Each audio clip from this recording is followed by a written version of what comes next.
Hey, what's up? It's your girl Phoenix, and you are now tuned into Young Atlas.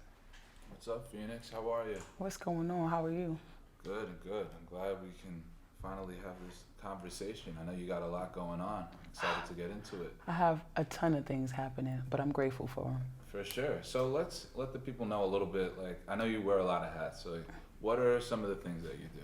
Okay, well, originally at the age of 19, I started out as a professional songwriter, Okay. writing for other artists, independent artists, and known artists as well. I played that game for about 10 years. In the middle of that, I started to get tired of the politics of the music industry, and a lot of things were evolving simultaneously. That I decided to start doing background, so I started singing for an artist named Yummy Bingham. Okay. And Yummy's a truly talented artist. She's worked with Talib Kweli, some of the best in the game. I learned a lot from her in that process. Around 2014, I got tired of being behind people and I started to branch out on my own. My artistry wasn't something I really was gunning for. It's kind of something that came to me.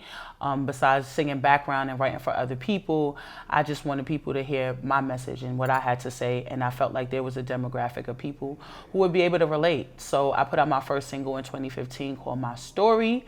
From my story, being in the behind the scenes so long, I had to figure out a way to get comfortable being an artist and being in the spotlight. So I began hosting events. That turned into a career of its own, something that people appreciate about me that I'd never even set out to do. And then about 2 years ago, I was chosen twice for Afropunk. Once in 2016 as a nominee, and once in 2018. And in 2018, they chose a hip hop record that I had done to a Drake track called Fear. From like one of Drake's original compositions that he did a while ago, and a lot of people showed it love, and now I'm rapping too. So it's a That's what's lot of up. different segues. No, for sure. But it kind of was a natural transition, right? Like, and just to rewind it, because I think it's important for people that are in the industry or want to get into it to understand some of the, we want to be positive, but there's some negative aspects about it too. Like, what are some of the politics and things that you kind of got sick of when you were in the songwriting stage of your career? Well, what happened is in that time, in the segue of when I started really writing songs, and like I didn't have a publishing deal, but I was working with Missy's producers. Okay. I was writing songs for Ciara, for Janet Jackson, trying to shop to the biggest artists in the game, and a lot of these A&Rs were managing songwriters as well. So that's a conflict of interest, because if you're an A&R and you're pitching songs to artists, but you have songwriters under your belt that you're managing, you're going to prioritize their songs over other writers just because you're managing them and you want to make money. And so the numbers game began to happen where even if the song wasn't the same quality, people would push their writers' songs over other writers. And if we're all getting the same tracks and the same beats, then if they hear your song first and anything about that song resonates with them, they're not going to want to hear anybody else's song, no matter how great it is. On top of that, A&Rs were being sneaky, and they were playing great records from other writers for their artists and having their writers do spin-offs of those concepts. So for instance, one time I had wrote with some of my friends a song called Mascara, and then another group of writers I know wrote a song called My Makeup. And these are kind of like the little instances where you can know somebody's being slick and they're trying to be funny. And I just kind of got tired of that, because it would have just been my word against theirs. And then you end up talking about these things and coming across bitter, or like you're angry or you're hating on other people. And so I just was like, the same risk I'm taking to shop these records to these major artists is the same risk I could take just putting a single out. And if people like it, they're going to like it. Got you. So then you Yeah, I transitioned. just was like, I'm going to put my own stuff out. And if a person would think it would be great on Alicia Keys, then they'll think it would be great on me. Right. And so that, and eventually if those songs supersede and I'm successful at them, I'll be able to get to those artists anyway, and I'll still be able to write for them. Love it. That's a smart pivot.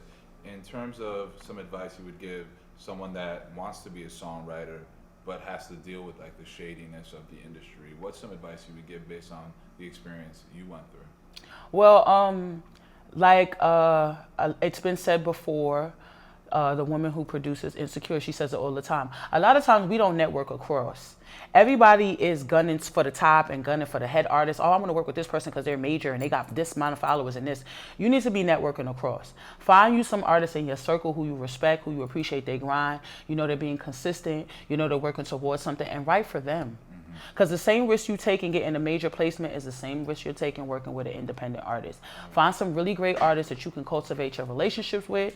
You could build with them. They respect your artistry. They respect what you bring to the table, and write some amazing songs for them. And if they have a track record and they have a plan, it's going to pop. You're going to get somebody's attention, and you're still going to get to the people you're trying to get to. Got you. So think of it more like long term and building with someone you respect. Yeah, everybody's trying to skip steps, but you can't skip steps in life because you miss something when you do that. It's a marathon. Yeah. For sure. And now, listen, I've thrown a number of events with the company, and you are my favorite host to book. Thank you. And I know people realize that you make everyone in the room comfortable. It's a skill that you kind of, like you said, people told you didn't even realize you were, as good as you are. What's kind of brought you into that, like, hosting game? Because I know it's a hard art. Not everyone can be good at that.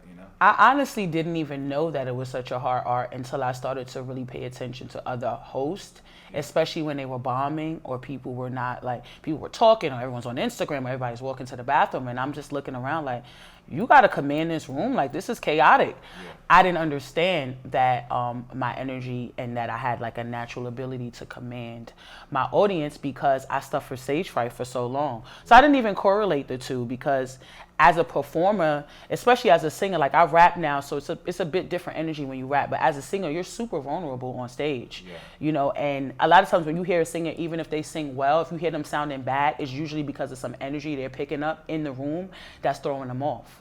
And so I knew hosting would force me to be on stage the entire night. And so it was really me disciplining myself to be comfortable on stage, because I was like, if I could host a whole night, there's no reason a 15-minute set should have me scared and fearful. Now, we all get the jitters, before you go on, but it's different when you can't breathe at all, because if you can't breathe properly, you can't sing properly. Yeah. And so those things inadvertently affect your performance, and you could be amazing, but the crowd may leave and they're not impressed because you were nervous.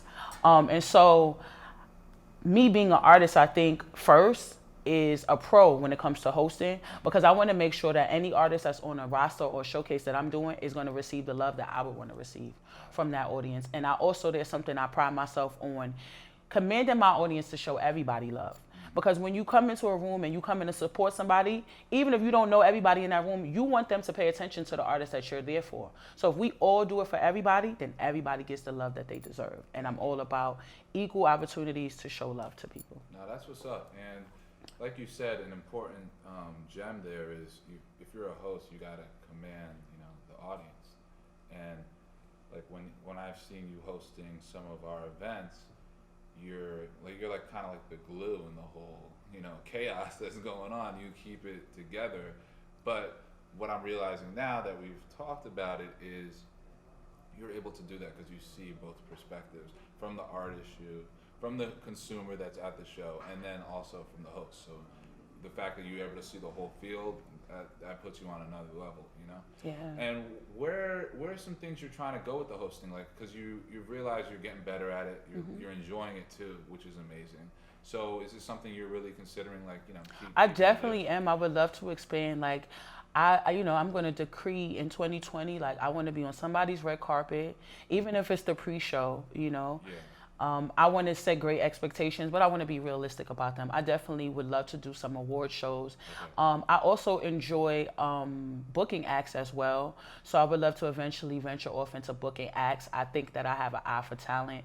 I think that I have an eye for what's coming next. A lot of times, some of the artists that are famous right now, maybe 6 months before they popped, I kind of was listening to their music and enjoying their music when nobody had even heard of them. So like just keeping my ear to the streets and knowing who's next and making sure that those people get equal opportunities to show their talents is something that I really want to be a part of. And I know the further I go in hosting, the more people will adhere to my suggestions and the different things that I may want to implement within some of the platforms that I'm on. But I definitely would love to do some more hosting and bigger and on a bigger scale.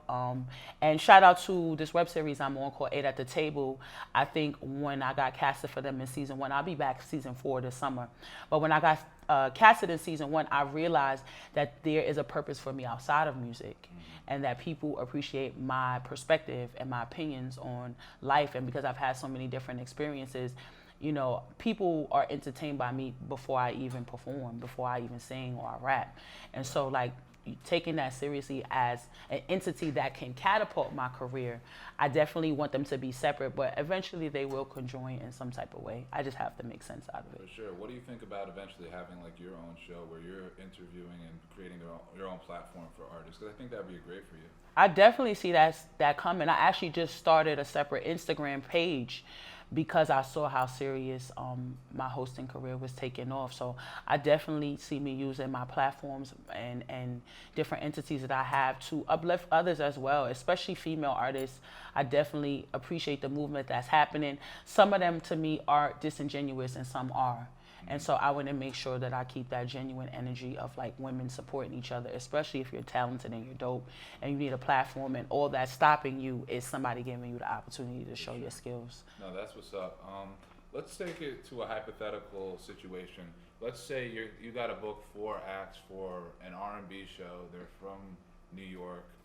The capacity of the venue is like 200, 300, whatever. Who are some acts you would want to book? And let's say it's a hip hop or R&B show. Mm-hmm. You can book like some. Are there some artists you really think like, wow, they need to get more love from like New York right now? Yeah, my friend I Am Ryan. I just think he's an incredible artist. He's an R&B like pop artist. Ryan Lane. I think he's super dope. There's a new female artist I just met. Her name is Frida. She is on fire, super dope hip hop artist, and she's a multi-genred artist. So she does kind of like this goth kind of trap, and she also does like boom bap hip hop. So she's multi-dimensional. I think she's incredible. I would love to book her for some more shows. I know another R&B artist named Ace. I think she's incredible. I would love to put her on some shows and get her some opportunities. And then there's a whole bunch of like female rappers I love. I love Tori Doe, who's from Harlem. Connie Diamond, I think, is an incredible artist. Chrissy Yamaguchi, she's a battle rapper. She's from Harlem as well. They're actually about to have an event with her, Tori Doe, and Miss Hustle, who are all from Queen of the Ring.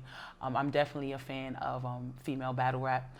So like I'm into a bunch of different things too. I guess being multi-genred. I know friends in like all entities, like from hip hop to like goth to R&B to classical, even some jazz singers. And then, you know, I grew up in the church, so I still have a background with gospel singers. So I have all of these different influences, but there's definitely a lot of talent in New York that doesn't have as big of a platform as they should. I would love to be a part of that. No, for sure. I think that's a great point. Like, there's a huge void in New York, because I feel like, just from my experience, like, it's kind of, all right, there's the major leagues in New York, like the huge names, and then there's just like that massive drop. Right. You know, in the state of kind of entertainment in New York, mm-hmm. It's like they have the majors, right? The big artists, the big labels, Sony, Warner, Atlantic, all them. And then there's kind of a drop, and there's not as many people pushing all the other talent like those artists that you just named. Mm-hmm. So I think and tell me if you think I'm wrong, there's a big void to be filled in terms of kind of different platforms that need to start pushing all the different talent that's out there, you know? Yeah, I definitely agree. And I also think, you know, not to be controversial, but there's this whole bracket of like old A&Rs and people who used to work for labels, almost selling people dreams. And they have these artists out here, you know, paying for opportunities that they're not really getting, mm-hmm. or you know, these situations that are so political that the situation is kind of already rigged. So even if you are talented, there's really no space for you to really get the platform you deserve, because they already initially know what artists that they're going to push or what artists they're going to plug. And I also feel like even for me, I don't have management, and not having management can be a deterrent in this business, because having those uncomfortable conversations and trying to barter for opportunities without a representative creates these personal vendettas and personal issues with you amongst people who could put you in great spaces, because now you have to fight for what you deserve and still be the artist. And wearing those double hats sometimes can create this energy with people who could put you in a position that just feel like either you're being entitled or you're being arrogant, because they don't know what you've done or they don't necessarily know your resume. Like, I'm that type of person. A lot of times people's energy will shift after they realize what I've done and what I've accomplished and who I know. And sometimes I purposefully don't say it because I want to see if you're going to give me a fair opportunity or if that's all that it's about for you. Yeah, that's a major test of integrity in this industry. When you hide your cards and you just see how the person's going to treat you just on a normal human level. And then if they have that, you wrote for this artist, now they're acting all different. Right. You know, you can tell that's not someone that's, you know, really trying to build. They're just an opportunist or a shortcutter, you know? So, And then you're not really about the music, because at the end of the day, it is a business, but it's still the music business. Right. So there has to be, to me, a healthy balance of like, we want to make money, but we also want to promote great music. And I feel like they're both possible. You have artists like Beyonce who show you can be beautiful and you can be talented and you can rehearse and you can practice and you can make quality music. And she's given countless songwriters, new songwriters in the game, opportunities several times. Like Ingrid. Ingrid is one of her closest friends. And she wrote on the last Lemonade album. And she, you know, that created a platform for her as an artist now to go forth and do certain things. So sometimes just opening the door, you don't necessarily have to lay out all the cards. But just opening the door, you know, and creating some real love and synergy amongst the gatekeepers, I think is what needs to happen. Like, we need to fall in love with the music again. You know what I mean? Not lose sight of the money, but still fall in love with the music. And I feel like it's possible. I meet artists every day who are incredible. They have great looks. They have great talent. They just don't have the door cracked open yet for them. Right. But, like, you know, it's different for you, I think, because in terms of you're someone that can open those doors, simply because just from talking to you, like, you're a student of the game, so you've really done your research. You kind of know how it works and understand the landscape way better. So, you know, just for artists, I feel like if they don't do the homework enough, how they think they're going to be successful if they don't even know how shit works. You know what I mean? Like, Definitely. you have to have that. Yeah, you can be in the studio all day and be really focusing on your craft, but if you don't understand how to get it out there, who to talk to, how shit works, it's, you know, it's not gonna come. It's gonna take a while to come together, you know. And I think social media has misled people, because you do have these rarities where somebody goes viral, or they have the right song or the right melody, or it's just about the timing. They put it out at the right time, but that is not necessarily the reality for everyone. And it's actually a segue. And when I started a docu-series called Bamboo, and I used bamboo as a metaphor for how a plant grows, how this particular plant grows. It takes 4 years to sprout, and then after it sprouts, it can go to immeasurable heights. And I think, like, being realistic with yourself that this may happen right away or this may take a while, really taking that into consideration and just being consistent is what a lot of people are not told. A lot of people feel like if I go to the studio and I make 1 or 2 hot songs, I'm going to pop. And people are going to be checking for me and my video is going to go viral. And that's not the reality. Some people, that's their reality, and some people, that's not. I have friends who have put out 1 single and they've blown up, and I have some really talented friends who just haven't gotten that hit yet. I've put out 3 singles so far. My second single, Outside the Box, went like mini viral. I got like 12,000 views.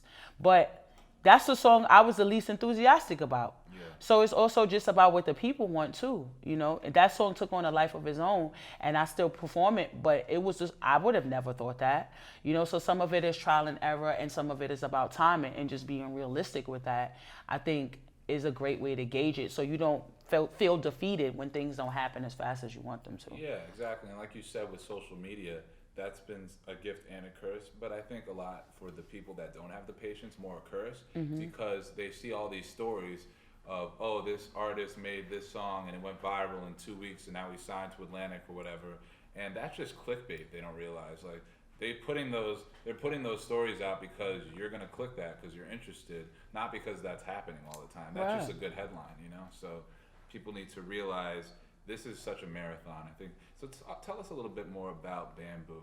Like, how'd you come up with this concept? It's really interesting.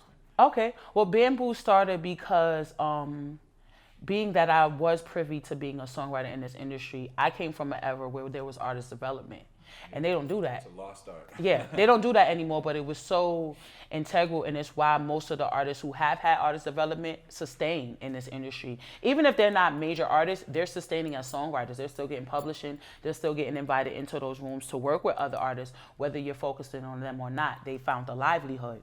And so what I decided to do with this documentary was put myself through a self-artist development. I was 294 pounds in 2014.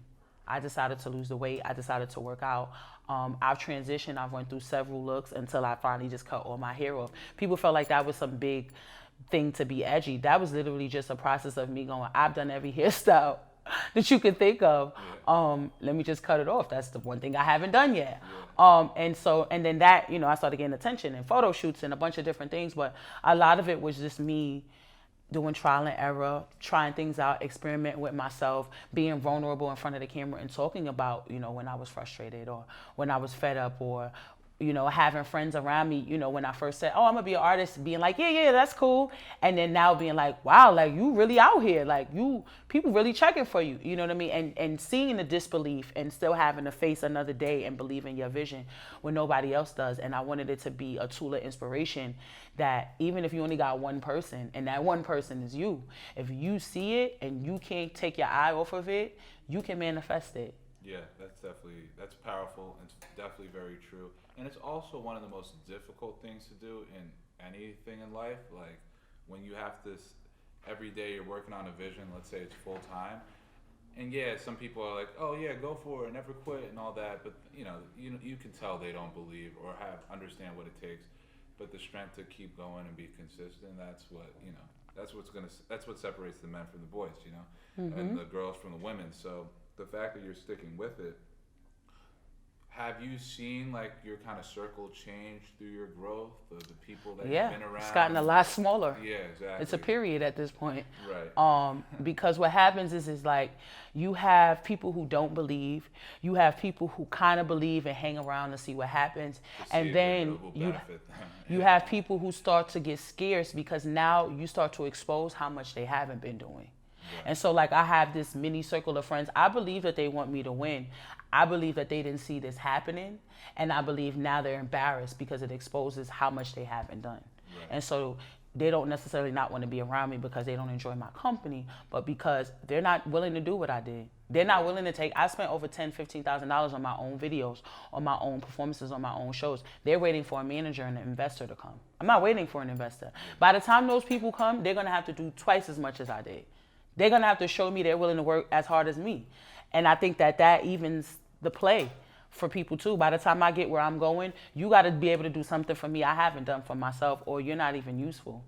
Yeah. And so because I didn't feel like, and some of it was partially probably my own insecurities, but because I didn't feel like people believed in it, that power, that willpower to prove everyone wrong, was initially my driving force until I realized this was bigger than that, and this was just about me inspiring other people to pursue their goals. Yeah, and proving yourself right. Right. And yeah, I like that because that shows that you're really actually working hard. It's not a bunch of bullshit because you're just doing it you're not telling people, you're just showing them through your actions.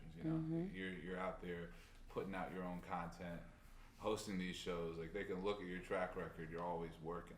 So that's inspirational. You got to have a show soon. So I'm tuning in. The amount of insight is real. I'm just saying. We're declaring it right here at Young Atlas. Declaring it. We'll syndicate it. We'll make it happen. It's happening. It's coming. It's happening soon because there's just so much knowledge, and the track record, the amount of different hats you've had to wear just makes you so much more of an asset and gives you so much more knowledge to help, right? Like the amount of insight you can give someone that's trying to get into this game, or how to watch out for that, watch out for this, it could save them time, energy, resources. If they're willing to listen. Because interestingly enough, like in the last couple of weeks, I've had people slide into my DMs, and my main word to them is like, do the work. I don't know if they expected me to say like something magical, like, well, how do I do this? Do the work. Yeah. Well, how do I get into these circles? Go to the events. Well, you just got to do the work. There is no switch. Yeah. There's no switch. If there was a magical switch, we would all be millionaires and we'd all be famous. Yeah. You just got to put yourself in the moment. Some of these platforms that I've been on, I went to 2 and 3 of their shows before they booked me. Yeah. Now they want to book me every week, but they wasn't open to it at first. They was like, "Who is this Phoenix? We never heard of you. Like, who cares?" You know what I'm saying? So, and then it's also about paying homage. A lot of these, like a couple of shows that I've done in the beginning, I've went back and performed again, because I want them to know that I remember that they were the first people to take a chance with me, and they were the first people to take a chance with my brand. You know, so it's not only about getting in those rooms, but remembering who put you in those rooms and remembering who put you in those positions. Like my friend T-Rex, he put me in BB King's. That was my first major time hosting. That experience led me to Young Atlas. You know what I mean? So you want to remember those things along the way, and also just being present. I don't always want to go to these shows. I don't always want to be out. Yeah, I want to stay home. Yeah, I want to go to sleep. But do my dreams keep me up? Yeah. So it's either have sleepless nights or regret, you know? And Yeah. we all have that option. Gotcha. And so let's say a lot of, you're in manifest time, or your dreams are turn into reality. Like, what's a day look like? Is it like you're on set at a movie that you just did, then you're leaving to go host some big show that you might have a song on too? Like, what's an ideal day in, like, Phoenix has just accomplished mad shit look like, Because I always think it's interesting, just the detailed day of what it would be like, Right. hypothetically. So let's fast forward to last Thursday. Last Thursday, I am helping a friend curate his first art event. Wow. So I had to go see the location. Before I went to see the location, I had a meeting because I'm kind of trying to curate my own tour with another friend of mine who's an acoustic artist. So we're trying to plan an acoustic tour over the summer. When I left him, I had a performance at Restoration, Bed-Stuy. They have an event called Skylight Open, which is in my community, and I like to give back to the community. That's also something I do on the side. I am involved in the community. If I'm asked to sing at a street fair or a gathering for political awareness, I want to be involved in those things as well. So that might be another entity that a lot of people don't take into consideration. Being available to your community can open doors and opportunities, because now I get paid for my gigs with Restoration. Right. They appreciate me for the things that I've done before that. And then I left Restoration, and then I promised someone I would perform at their fashion event in Harlem. So that's 2 meetings and 2 performances in one day. Love you it. know Yeah. And so if you approach at least 3 days a week with that attitude, let's say the other 4 you still got other things, you're still ahead of most people who think booking 1 show a week is going to get them out there. You know what I mean? So just me multitasking. And then you have to have your downtime. Sometimes I could be a workaholic. So me learning my balance with like my workload and chilling can get kind of sketchy. But it's also because I love what I do. So it's not just work for me. I enjoy being places. I enjoy meeting artists. I enjoy bumping into new talent, because at the heart of the matter, I'm still a songwriter. So I enjoy music. I'm a fan of music. And like I say all the time, when you're real stars don't worry about other stars shining. They just exist in their space. Yeah. And I feel like a lot of times people are too consumed with what other people are doing and not what they should be doing or how they can shine. I got the most compliments even before my artistry for being a background singer. I would have people walk up to me and go, "You were incredible. I heard you." I had Coco from SWV and Mila from 702 tell me I was an amazing soprano for behind somebody. So when you're good and you exist in your space and you're good at what you do, people will notice whether it's behind somebody or not. Yeah, the work speaks for itself. It does. Yeah, no, that's true. And you touched on an interesting point, because I'm a workaholic myself, and like, I don't even know I like what I do, but like it's like, people tell me all the time, "Oh, yeah, you should relax," and all this stuff. But it's like, this is fun for like us. Our work is what we do. Yes, it can be stressful and we're not happy sometimes, but it's hard. It's that that brain switch is never like off. You're never And being not being productive is stressful for me. Yeah, exactly. Sitting around and not doing anything is not fun for me. Right.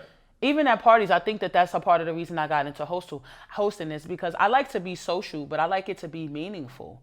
When I walk into a room and there's a party, I don't want to just party. I want to get it lit. I want people to have a good time. Like I want something in the process for me to produce something that when people leave, they felt better than when they got there. Right. And I had something to do with that. No, that's what's up. You like to, yeah. on a macro scale, you're all about kind of curating experiences. They might listen to it, they might be present in it, but that's something that has like because you wore so many wearing so many hats, it gives you the opportunity to create so many Kodak moments for people, and that's amazing. You know, not many people are looking at life that way. You know, so I just want to just sum up like real quick because we got a lot going on, but in terms of just a couple of let's say two of your top goals for the rest of 2019 that you're trying to accomplish. I know you're doing so much, you've accomplished so much already, but if you can narrow it down to a couple things you're really trying to, attack, what would those be? Well, I definitely, like we spoke before, want to take this hosting to the next level. I definitely would like to do some award ceremonies and some red carpets, maybe even like some television stuff, that would be dope. Just my perspective on things. Um, and my second thing would be with this docu-series that I did, I wanted it to turn into a high school tour. I want to be able to educate the youth on their expectations of their music careers and pursuing music. I think, not to say that a lot of people don't want to be artists, but I feel like there's an oversaturation because people are convinced it's easier to do music when it's not. No, it's not. And for whatever it's work, where you lack talent, you'll spend money. So even if you don't think that you should fine tune your craft, or you think that you're such a great singer or rapper that you don't need practice and you don't need vocal lessons and you don't need any help, you're gonna put that in money. What you don't put in work, you're gonna put in money. Right. So I would love to finalize. There's gonna be one more installation. I have 3 so far. I want to finalize it, and I would love to take a tour, high school tour, of I don't even want to say just the 5 boroughs, but the tri-state. And I want to educate kids, and I want to bring either some other dope artists with me who, like we spoke on earlier, are really dope and don't have those platforms so they can see them perform and hear them speak and be like, yo, this artist is really dope. Why are they not on the radio? And start to have these questions, and really start to question how things are done in the politics of the music industry. I want them to be informed before they pursue this. And if it's something they still really want to do, then do it. But now you have all your cards on the table and you know what to expect. You're educated. You're not going to get hit with as many curveballs. Right. Which, like, sadly, a lot of people, like, they get that curveball when it's like, damn, I'm like 2 years into this. I didn't know. And then they want to quit. And right. It's like, even if that's not your route, if you can witness somebody wearing all of these different hats, you'll find your niche. Like, I feel like some people are better songwriters than they are artists. Mm-hmm. Some people are better artists than they are songwriters. Yeah. And just kind of accepting that as well, because with the oversaturation, when people got the knowledge of publishing and songwriting, everybody wanted to write. Doesn't mean you're a great writer. And the reason you may not be making it is because you don't have the right song. And that's because your ego won't allow you to allow somebody else to write for you. And that might be the ticket. That difference may be the difference. So also just being open to, you may be the reason why you're not where you want to be. Right. Yeah.